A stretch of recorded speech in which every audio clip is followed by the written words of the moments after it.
பொதிகை மலர் web டிவிக்காக செய்திகள் வாசிப்பது விழுப்புரத்திலிருந்து பொன்னுசாமி.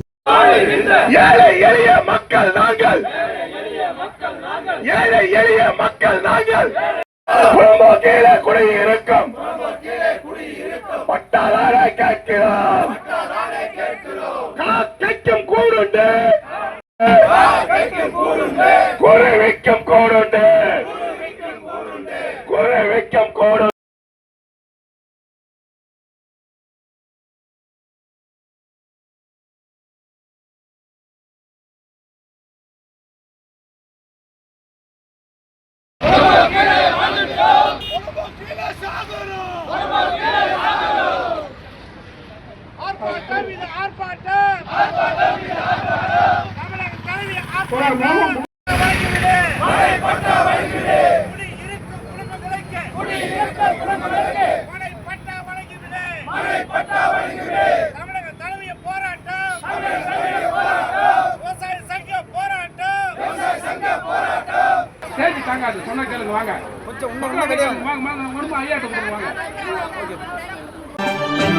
உடனுக்குடன் செய்திகளை தெரிந்து கொள்ள பொதிகை மலர் வெப் டிவியை தொடர்ந்து பாருங்கள். நன்றி, வணக்கம்.